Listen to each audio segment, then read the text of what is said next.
I'd like to thank everybody for attending this, the second in the Celebrating Scholarly Inquiry into Teaching and Learning series, a series that was created to showcase the work of TRU faculty members who have published in the Sodal area. I took a look at this publication this morning and counted at least 6 works, including books, that Kyra has authored or co-authored. There's more to come, Kyra, I know you like it.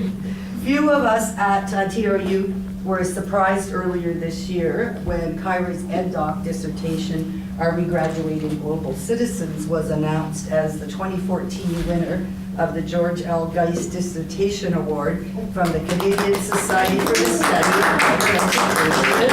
of Education. It was easy. Yeah, right. And so there's proof, of course, that Kyra is a leader in the Sodal community at TRU. And today she's going to talk to us about mixed methods research with the intriguing title, To Mix or Not to Mix Methods. And I understand you want to engage us in a discussion. Yeah, at a well. certain point. Yeah, Great. for sure. A Thanks, couple of Kyra. discussions. Well, we have a small group, so that's good. So yeah, to mix or not to mix is the question. And I want to, actually, I guess I should start off by saying that I am not a research methodology expert. And there's probably people in the room that teach it, I know there is. So, but what happened to me was through the course of my doctoral work, well, in my master's work, I also did a mixed methods study, but it wasn't quite as high level as what I ended up with for this study. And I'll share a little bit about this study, but when we were talking about Sodal and some of the people who are doing research here on campus, Gary and I and Ginny thought that it might be useful for some of the people that are doing research in scholarship of teaching and learning to think about mixed methods as an option. And so part of the discussion will be around how do we do that and what do we need, because I don't think we're too set up just yet.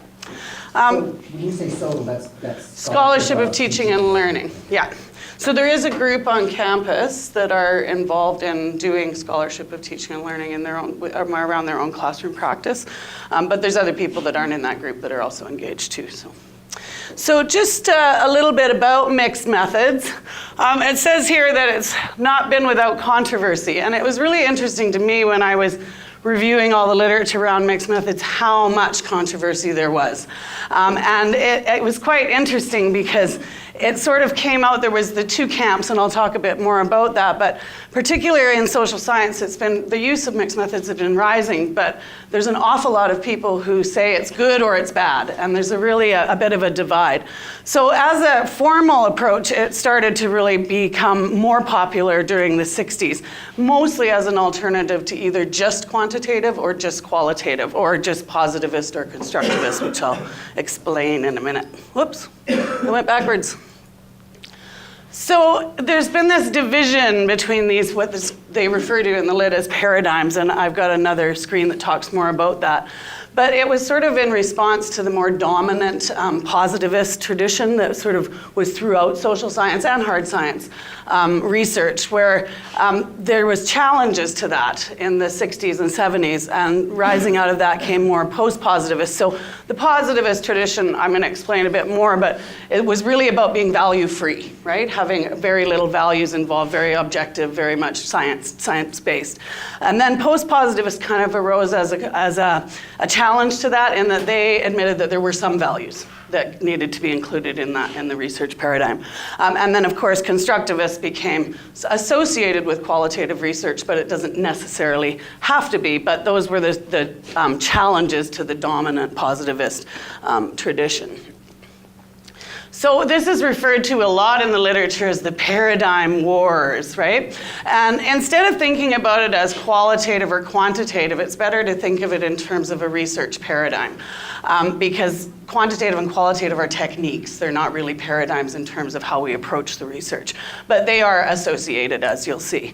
So the paradigm war was really between this positivist, which was the traditional, more scientific approach to research, and then the more constructivist quantitativist approach, which you can see is quite different. So looking at how truth can be seen, how we even approach knowledge. So is it more hermeneutical or phenomenological in our approach, more ethnographic? So you can see that this is leaning towards a lot more of the qualitative traditions, and was really in the 60s and 70s was pioneered by people that were doing feminist research and critical theory and those types of things. Whereas these guys were more into sort of what can be known, what we can prove, and that there's one way of seeing it. So there was this idea of them not being compatible. So that was why it was called sort of this war idea, was that you either were one or the other and you couldn't be both. And so that was where maybe the controversy about mixed methods came about, was that you can't put them both in the same study because the paradigms, the worldviews in terms of the approach to research are really contradictory to one another. So then as people started engaging more, it became sort of now known as the third paradigm. And more recently, there's third and fourth paradigms and so on. But in the literature, you see a lot about mixed methods being called the third paradigm. So you can either do qualitative, quantitative, or you can mix them as the third.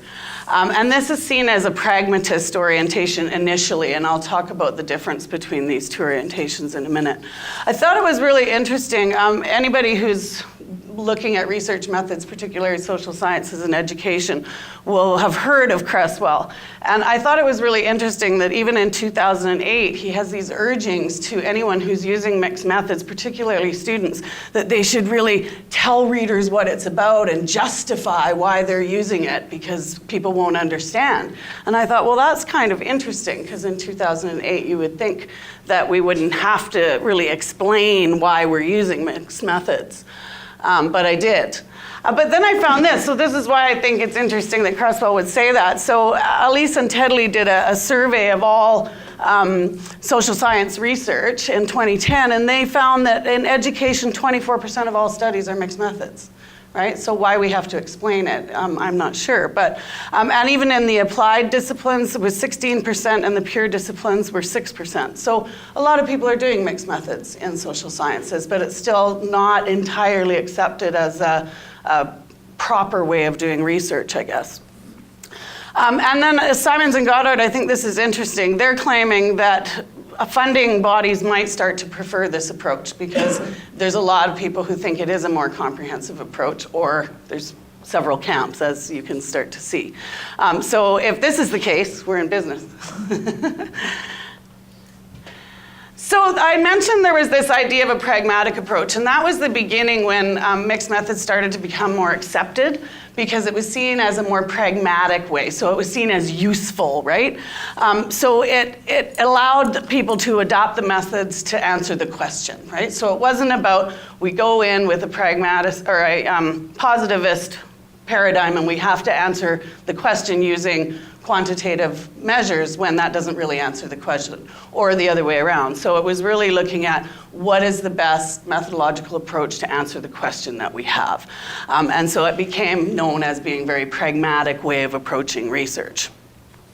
And so a lot of people that write about mixed methods really fall into that camp. They talk about it being a pragmatic way to do research because it allows us to see the same question from different paradigms, but it also allows us to answer the question best with the method that we choose. So some people say it's pragmatic is the best part, but then that's also challenged by another set of researchers who really advocate for a dialectical approach, and Green and Caroselli are probably the main ones. But they say that the reason to use mixed methods, and I fell within this camp more in my approach to my research, was that it allows us to look at the phenomenon from very different paradigms. It allows us to answer the question using very different tools and very different findings and outcomes. And so what they would say, and I agree with this, is that we can't link the method to a particular paradigm, but we can look at how the question can best be answered through the use of the mixing of the paradigms or the mixing of the approaches. I'm bombing ahead. So this is pretty much why I chose, and I read a lot of Green and Caroselli's work, and Green's on her own.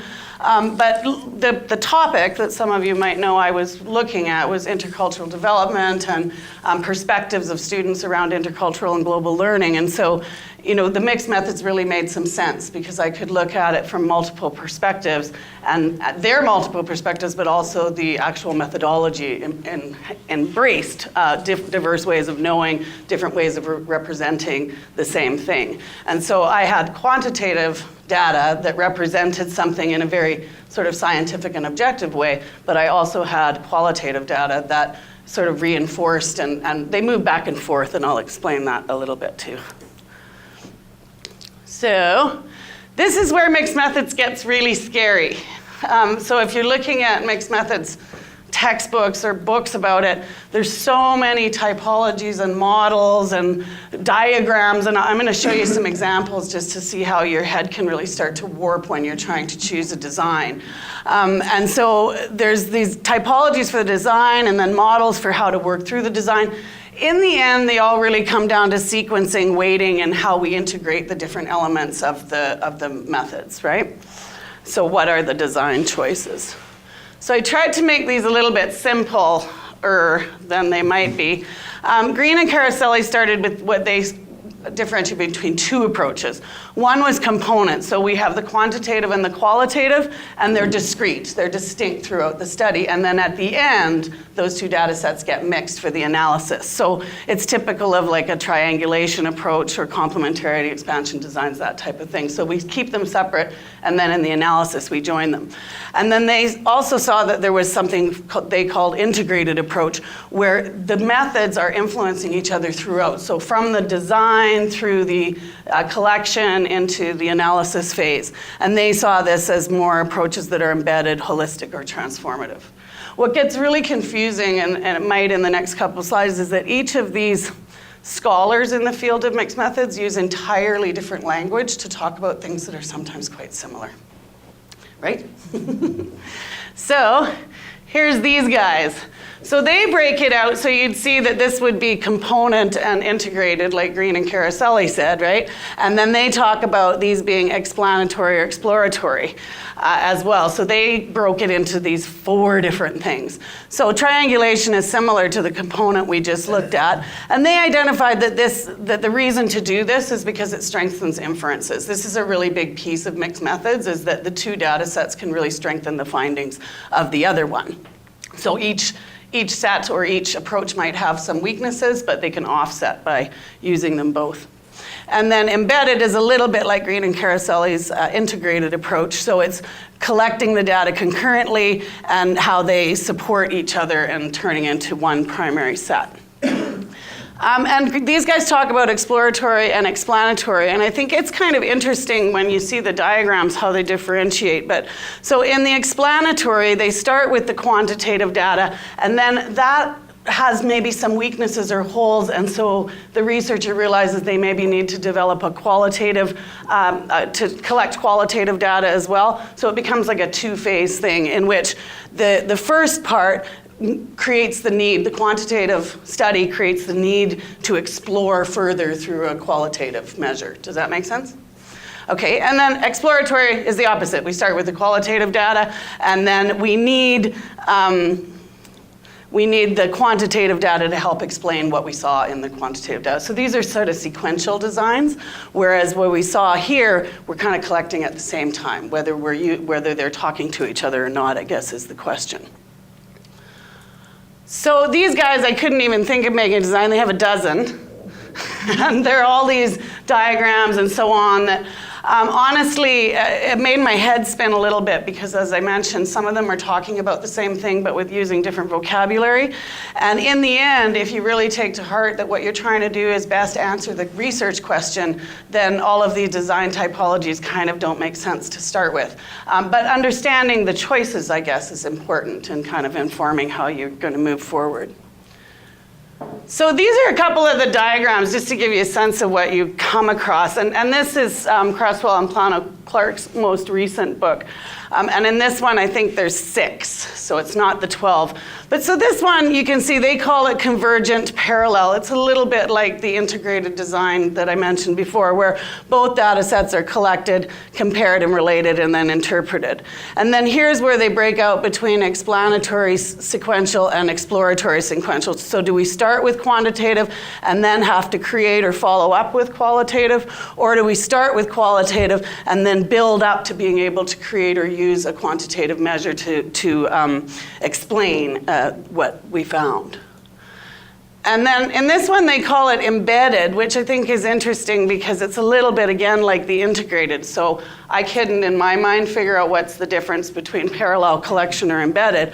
But here they have them so that one is slightly more, so you can have, in this one, they have the qualitative embedded. So the quantitative is the main measure, and the qualitative serves a kind of sub use, I guess, or it can be the other way around.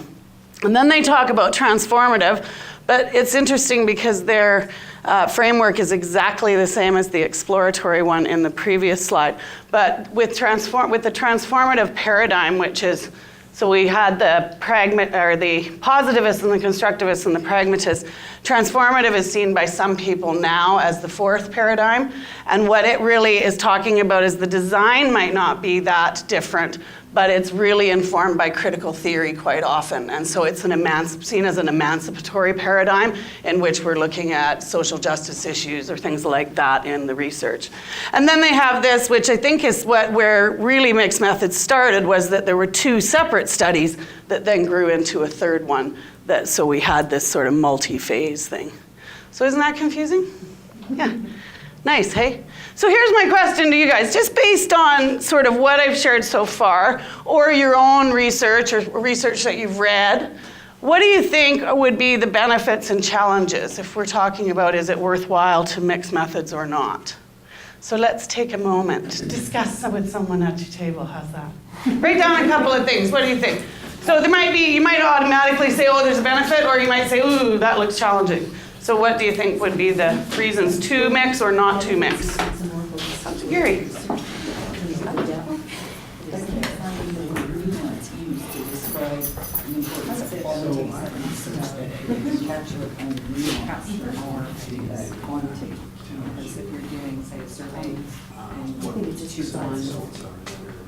Or is to get more information that sometimes you talk about, it's like, oh no, wait, that's, I only want something. So it's, to me, it's more challenging to try and stick with one.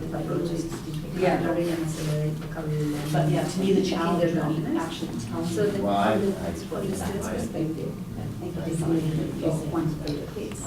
Just gonna grab a pen. See what people thought. So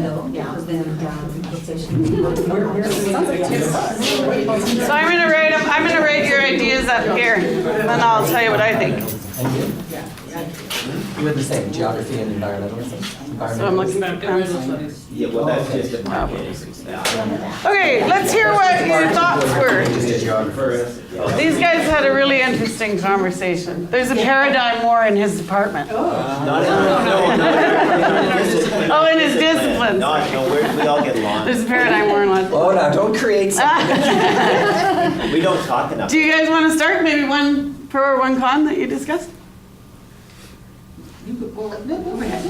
Holistic, Debbie said holistic. I found that the benefit to using mixed methods was a holistic approach as well as analysis Okay. of whatever it is you're looking at. So more holistic. Yeah.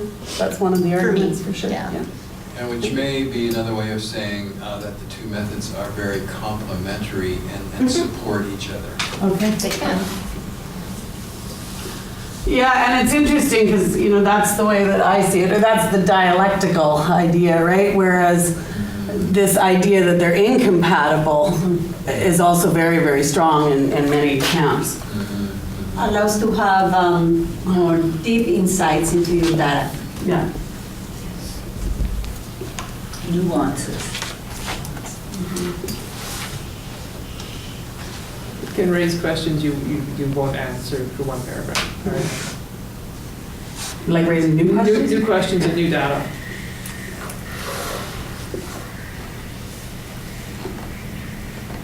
in the sequential ones. For sure, okay. Anything else? Of mixing? Good or bad, yeah. So my question is to mix or not to mix? What are the benefits, what are the challenges? The Well- challenge, Sometimes you have to if you can't find the data, so you don't. I know with students, I'm going through this now, that I'm trying to get them to hand out questionnaires and interview people, and they're having trouble. So I say, well, try to get some other primary data. You know, I'm trying to teach them primary versus secondary data. And so I'm mixing methods. I'm saying use Stats Canada population data. So sometimes it's from need, so that's the pragmatism, Yeah, it's right? like the pragmatism, yeah. Okay, or one element of it anyway, Yeah. for sure. Okay.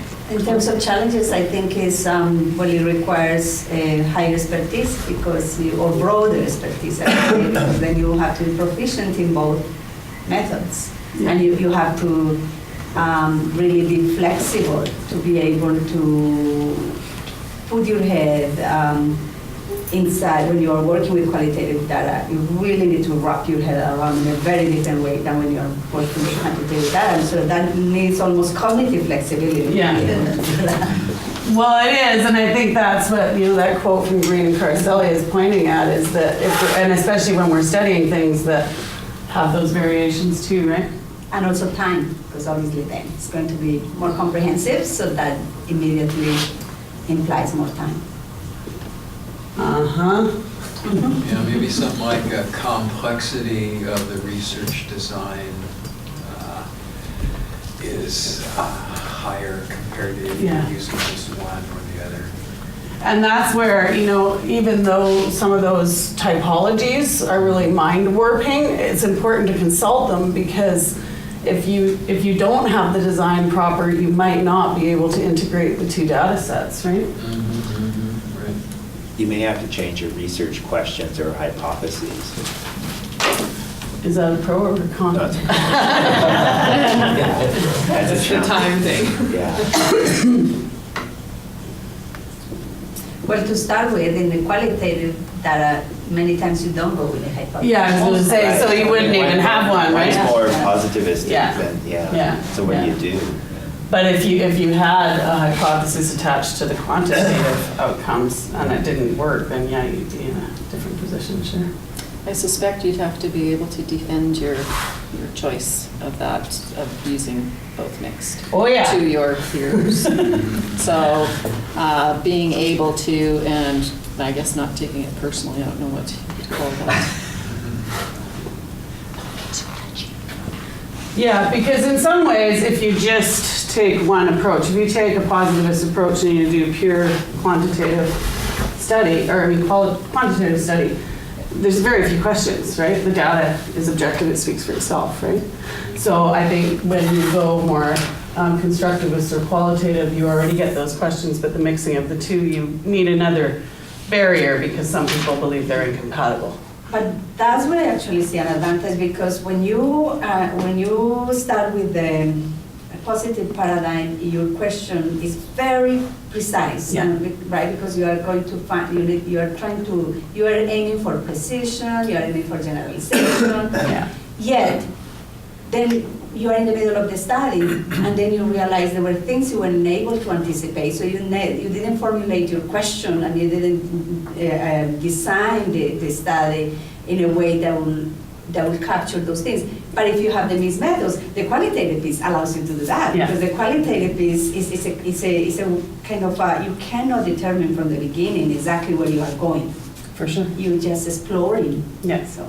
Yeah, to me, for the study this one that I'll tell you a bit about, if I would have only had the quantitative data, I wouldn't have known much. I would have known a score, but I wouldn't have known why, right? And so that made a big difference to me, is that then the qualitative data really allowed me to say why the scores reflected, or the scores were reflected how they were, or at least to think about that in a different way. This is what Debbie was just saying as a student researcher, that right now she's doing quantitative research, and I'm her anyway, she's looking for the what, but really well, she's getting the what, but what she wants is the Is the why. why. Yeah. But I've got these barriers wrapped around me that I can't. So you can now do a sequential design and tag on you. It won't work. Yeah, it's interesting, like in the cohort for my doctoral study, it was really interesting because we did, a whole course on statistics, and that was horrifying for me. But yeah, and I think, my instinct was to go qualitative. That's where my strength was, for sure. But I also knew that on its own, the stories of a handful of students wasn't going to have the punch that I needed, right? So there's different groups looking at your research that need different types of proof, right? So that was why I did it. There was a lot of people in my cohort that went for purely quantitative, and the reasons were interesting. I mean, some of them did it because they were second language learners. Some of them did it because they thought it was easier and faster. And I think it is faster. I'm not sure it's easier. I would argue that it's hard. But maybe if that's your orientation, it is easier. So again, it's about your approach as a researcher, right? If you really are more qualitative bent and that's your strength, then maybe this becomes an embedded design where it's not the primary. I mean, to me, I did them parallel, but there's choices, right? And there is another advantage is that you are able to speak to broader audience. You reach broader audience. So for example, in educational research, when I think about that, when I'm doing a study, the superintendent or the director of education wants me to provide something that he can use for policy enactment, right? So he wants to see something that can be more generalized. So then the quantitative piece is critical. But the classroom teacher, that's not what my classroom teachers are going to ask me for. They want me to show them, okay, so but this was the achievement that was obtained with this given method.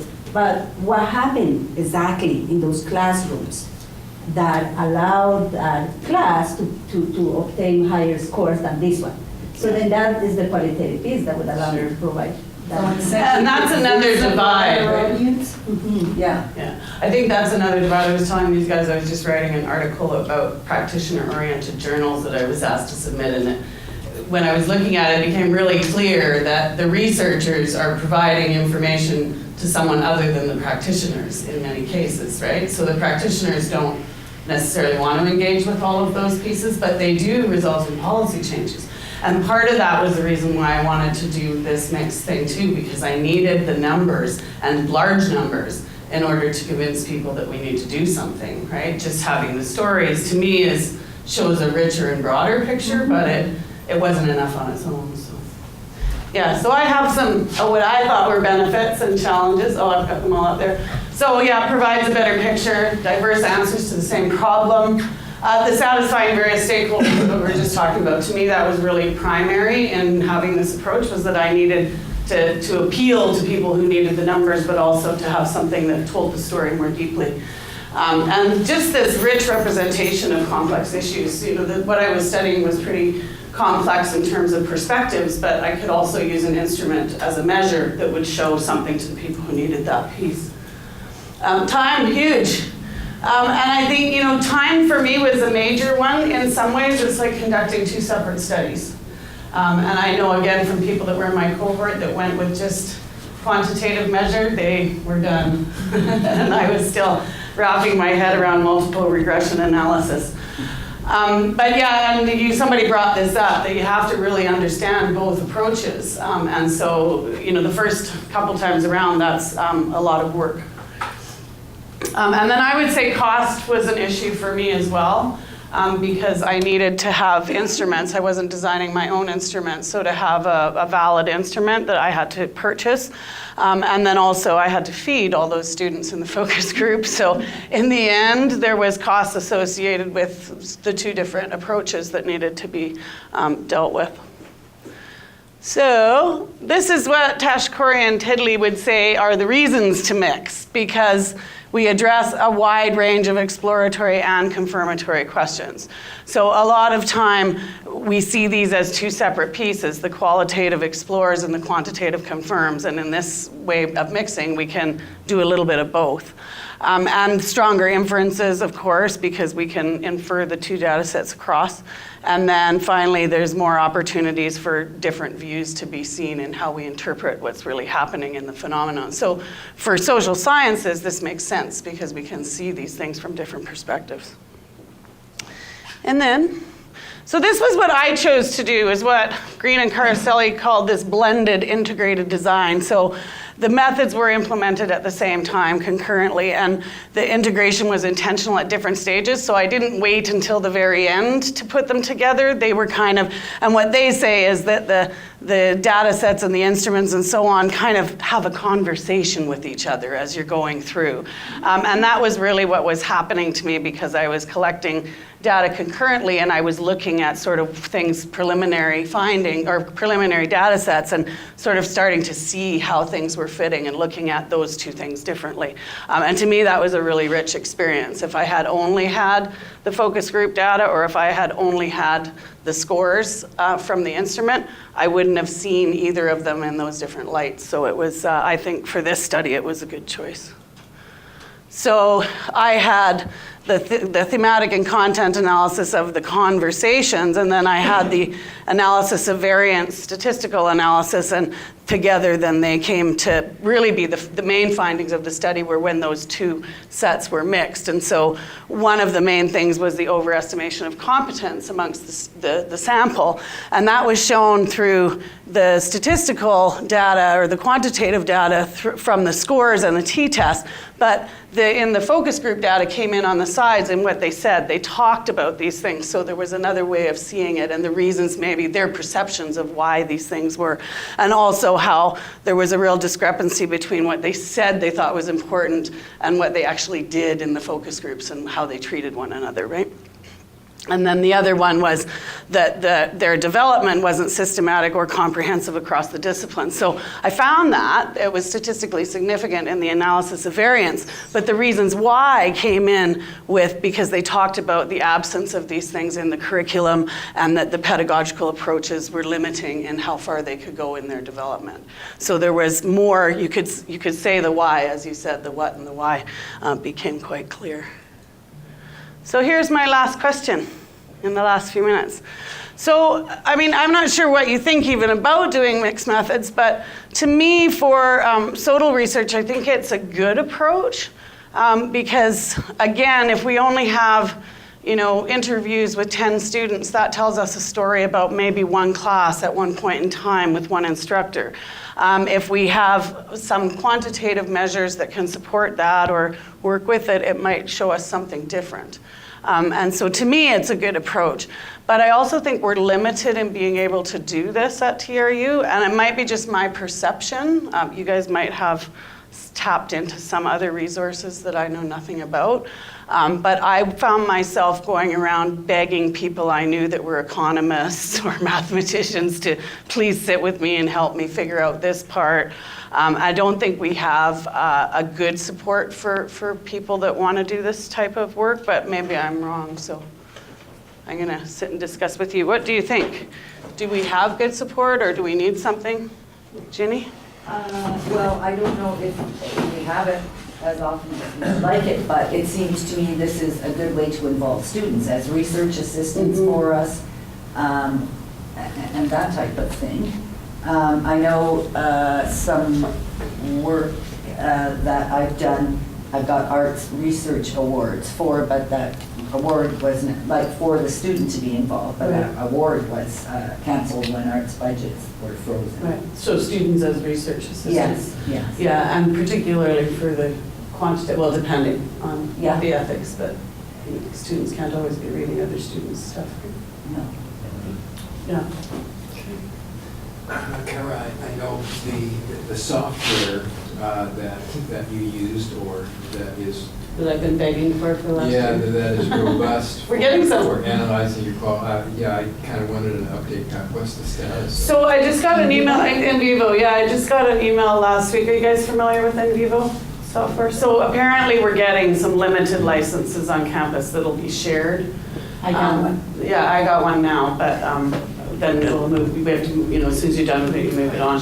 But it's quite expensive, right? But the good thing is that if you do have student researchers, which is what we've put in a proposal to Shirk, is that if you, because the student licenses are inexpensive, right? So if you have a student research assistant, you can purchase the in vivo license at like a fifth the cost that it is for someone who's not a student. So that's one way to think about it. Like these two looking at each other, oh, let's get one. Yeah. So the software, I think, is part of it. So the one thing that's great about in vivo is that you can put all your qualitative transcripts or films, photographs, any kind of artifact right into the software, but you can also upload all your quantitative data in there, and then you can do some of the analysis within that platform together. I didn't actually mix mine in the platform. I use mine predominantly for the qualitative data, but it can be done, so it's a great tool, but really expensive. Right? I would think that as a beginning researcher that mentorship would be of use on campus. Yeah. And I think there are people that could definitely do that. It's just engaging them or somehow formalizing that.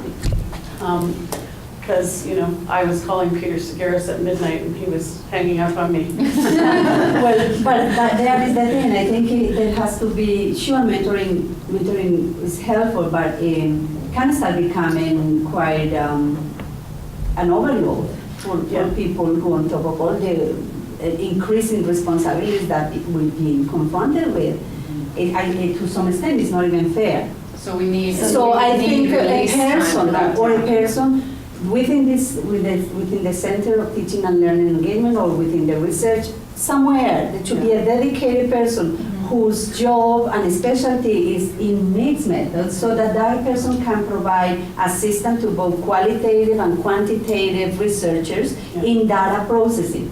I had that, and we had that at OISE, and even very seasoned researchers at OISE will still use that service. Yeah. So it's a person, because you are with your data, and even if you've been doing research for 10 years, suddenly you wonder if there is a tool out there, a more recent development that will help you answer this question in a more efficient way, a more sophisticated form of analysis for quantitative stuff, for example. Then you know you have a person, you book an appointment, you check, and that person helps you with that. And again, it was for graduate students, and it was for even seasoned researchers who use the service. So it's basically a dedicated mentor. A dedicated person whose job is to provide. Yeah, I think we need it. And she'll provide in vivo workshops. Or help, you know, you were working with your research and you got stuck at some point, and so you booked an appointment and you got some. Even someone to start by looking at, you know, what is it that you want to learn? What are your questions? And which one of these designs might facilitate that, right? Because, I mean, myself, it was fairly smooth, but there was a few points at which I thought, oh my God, the design is wrong. I should have done it this way, right? But not knowing that from the beginning and being confronted with all these diagrams and typologies and having to make a choice. And then, you know, for me, the statistical analysis was a huge, huge barrier that I spent a whole year reading, like teaching myself stats, right? Which was horrible. Really horrible. But again, if there's someone to mentor that. So in the end, you know, SFU had some stats consultants that I was able to hire to say, is what I've got here what I have got here, or am I missing something, right? But we don't even have anything like that. So, I mean, you certainly don't want to go off and publish something where the analysis is incorrect, right? So I think that's a wonderful idea, Gloria, and your idea too of, if nothing else, a stats consultant.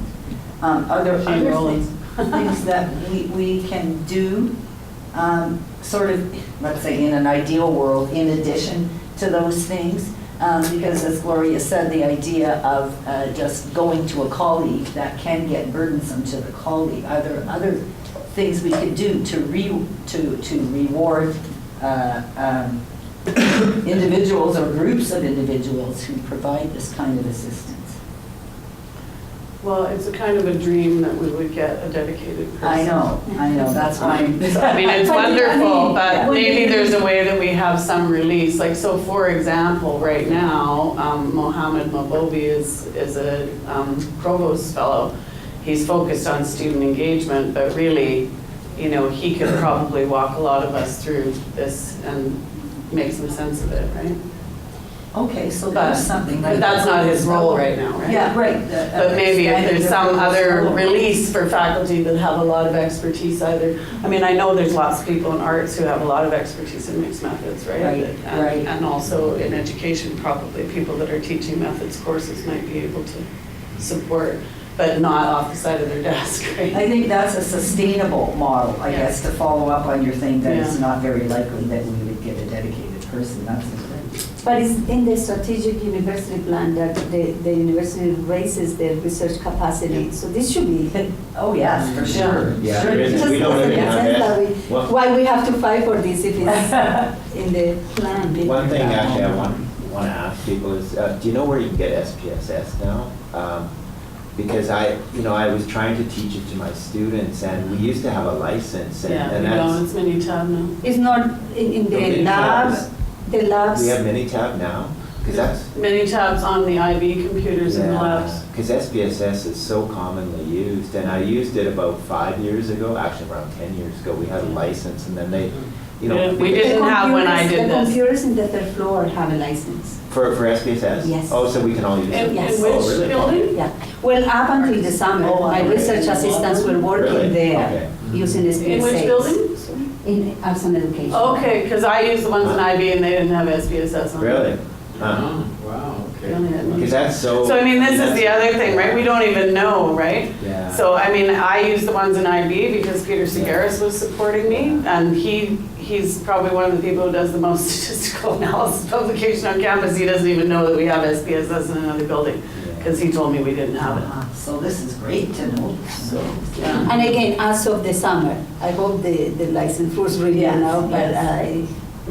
up until August. I So think what I was- we're in happens arts is and that education, this don't we? kind of sustainability, something's around for a while and then it vanishes, right? Well, it's So the that's same a thing with challenge. the in vivo. I mean, I was trying to track down an in vivo license for the better part of last year and a half.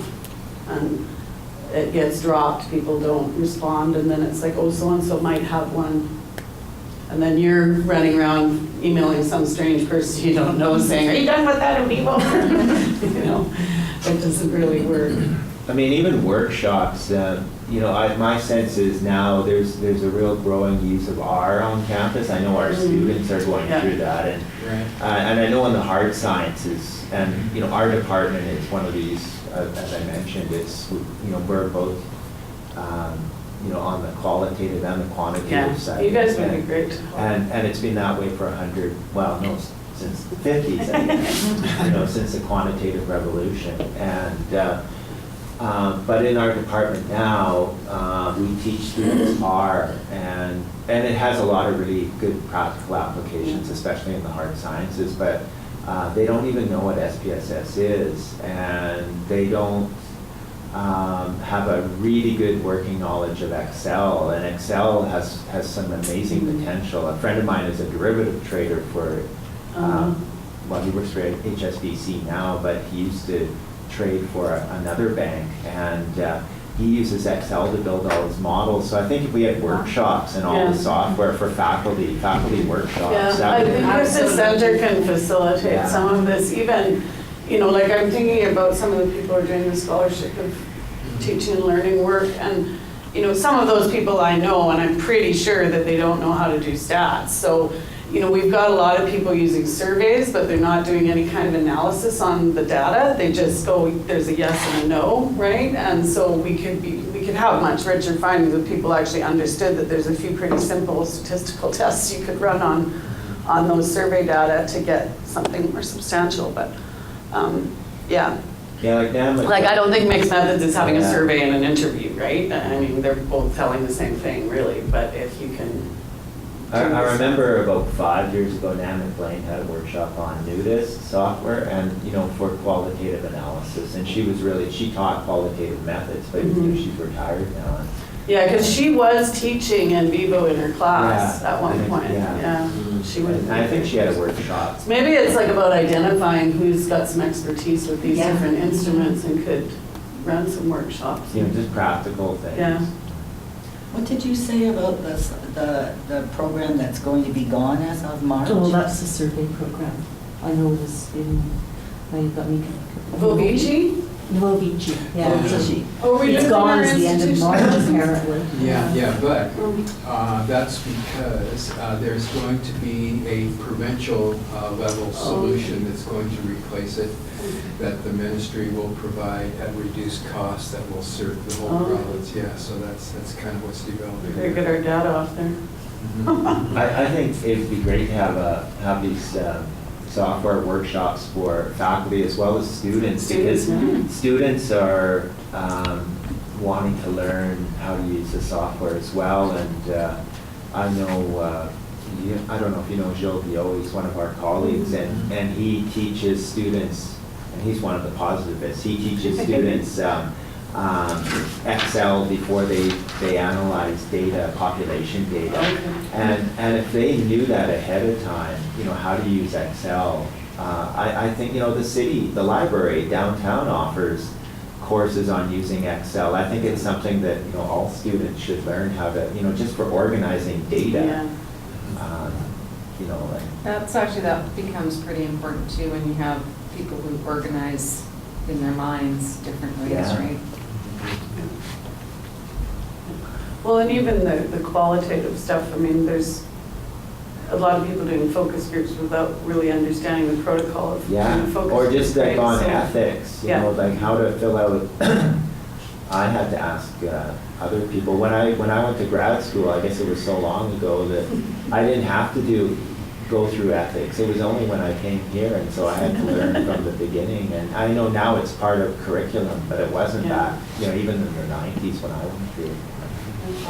And so if those were, there's a research department here, Will's department, and, if they put on some talks, or not talks, but workshops. Yeah, I mean, maybe you can use that as a workshop. Hands-on. It's a Yeah, hands-on, Yeah. and I know, like, education, because there's so many students in education who go through ethics, like, it's huge. And I know you probably teach people, obviously, you teach about ethics, but I think if that were more right across campus, I think students, and increasingly students in the sciences are they're involved in surveys, Yeah, yeah. they just did it. Yeah, I'm still staggering through Romeo at this point, Yeah. getting there. Well, that's another thing, Well, the Romeo. letters are so little, eh? Anyway. Well, maybe it's a collaboration between the center and the research office. And perhaps the library as And the well. library. Yeah. Identify what- There's been some surveys done at a lot of different institutions in Canada with subtle researchers. And the feedback is that just the ethics challenge is equivalent to and as much work as the whole rest of the research design. Yeah. Therefore, Yes. there is a movement and a lot of chat on listservs about shortcuts in the ethics process, because all this comes through as low risk. Yes. And a lot of the questions on the ethics forums do not apply or are not important or relevant to subtle work. Therefore, can there be a shorter, simpler shortcut to ethics approval for subtle studies? And that's a matter of collaboration with the Research Human Subjects Committee to kind of work through what that shorter, less painful process might look like for subtle studies. I've argued with various chairs of the Research Ethics Board about this.